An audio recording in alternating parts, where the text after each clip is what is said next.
right now is your chance to get in before BlackRock buys up all the Ethereum, because while BlackRock is not currently buying Ethereum, they will be soon. In fact, a flood of institutional money is coming into the cryptocurrency markets, led by real world assets. That money is going to flow right into Ethereum. Let me explain why in this video.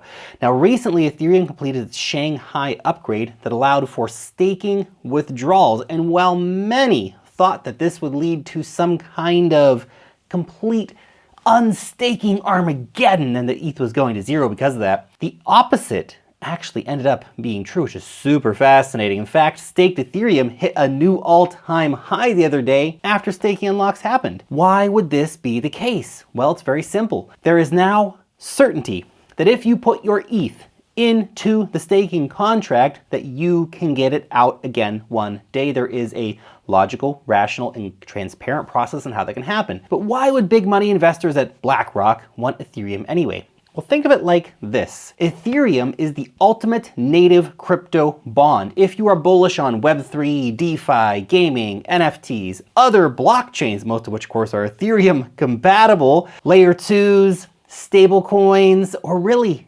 anything at all related to crypto, then just buy and hold Ethereum, because it gives you access to all that stuff. The success of all that is good for Ethereum. And then, of course, stake it to earn those sweet, sweet annual staking yields. Remember, too, that BlackRock already has a Bitcoin fund. They are 100% going to launch an Ethereum fund. It's only a question of when they're going to do that, not if they're going to do that. Now, what would the impact of BlackRock launching a fund actually be? Well, right now there's about 18 million Ethereum sitting on centralized exchanges, which is about 15% of the total supply of Ethereum. That ETH is worth about $33 billion. And BlackRock has about $10 trillion approximately, give or take a trillion, depending on the markets, of assets under management. So just 0.3% of BlackRock's assets reallocated into Ethereum would literally buy up every single freaking Ethereum sitting on exchanges. But let's dial this down a little bit. What would be the price impact if they bought just 0.1%? It would be insane. That would be crazy buy pressure. BlackRock, they're not the only one competing for that 18 million Ethereum sitting on exchanges right now. Retail buyers keep buying ETH.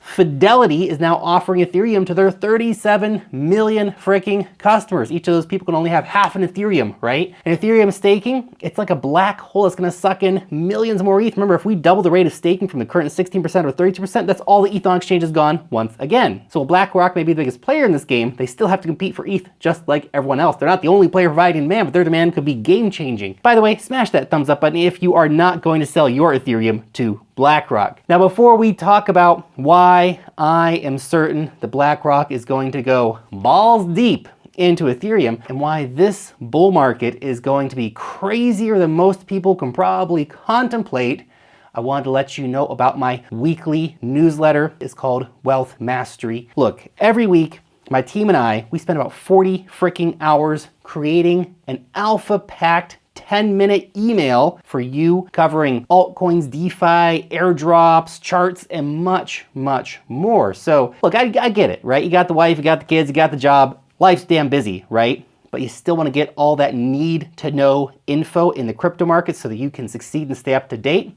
Well, this is for you. Join our 64,000 weekly readers and sign up for free using the link down below in the description. Now let's talk about tokenization and real world assets. You see, the CEO of BlackRock, Larry Fink, he's pretty damn bullish on the idea of tokenization of securities. In fact, he sees tokenization as a major factor which is going to drive efficiencies in markets, shorten value chains, and improve cost and access to a broader range of investors. Basically bringing things like bonds, both government and corporate, real estate, mortgages, stocks, as well as, of course, the massive derivatives market onto the blockchain. That is going to explode liquidity across the board and make business and investing better for everybody. Now, just a little reminder here too, the global bond market is worth $133 trillion, trillion with a capital T, that's insane. The derivatives market though, worth as much as a quadrillion with a Q. That's crazy, quadrillion, what's that? That's that number, that's crazy. Real estate market's worth 326 trillion as of 2022. That's according to a report by Seville's. And the total value of all stocks globally is estimated to be around 105 trillion These are big numbers that we're talking about here. Even a tiny percentage of that value coming to the blockchain over the next few years is going to be insane. And where do you think all that tokenization is going to be taking place? My money's on Ethereum. My money is on Ethereum. Quite literally, it's my second biggest holding. I mean, where else would you feel safe putting 10 billion bucks worth of US Treasury bonds? It ain't gonna be, I don't know, NEO or something like that. No, we're literally talking about hundreds of trillions of dollars of potential here that could come into the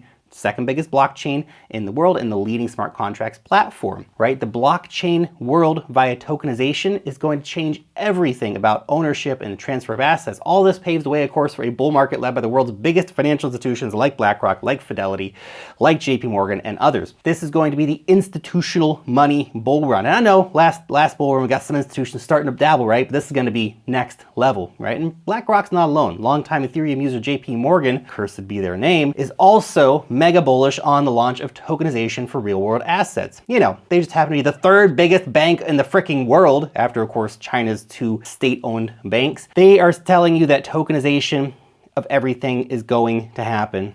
And considering their history with Ethereum and the fact that they are a member of the fricking Ethereum Enterprise Alliance, where do you think JP Morgan is going to start launching their US Treasury bonds on the blockchain and stuff like that? Ethereum. That's the answer. The answer is Ethereum, man. Now imagine use cases like, I don't know, $1 billion in US Treasury bonds being lent out on Aave, or 10 billion of mortgage-backed securities being used to take a loan out on MakerDAO or something like that. We're talking about crazy, crazy numbers in terms of value here. What about swapping fractionalized real estate on Uniswap?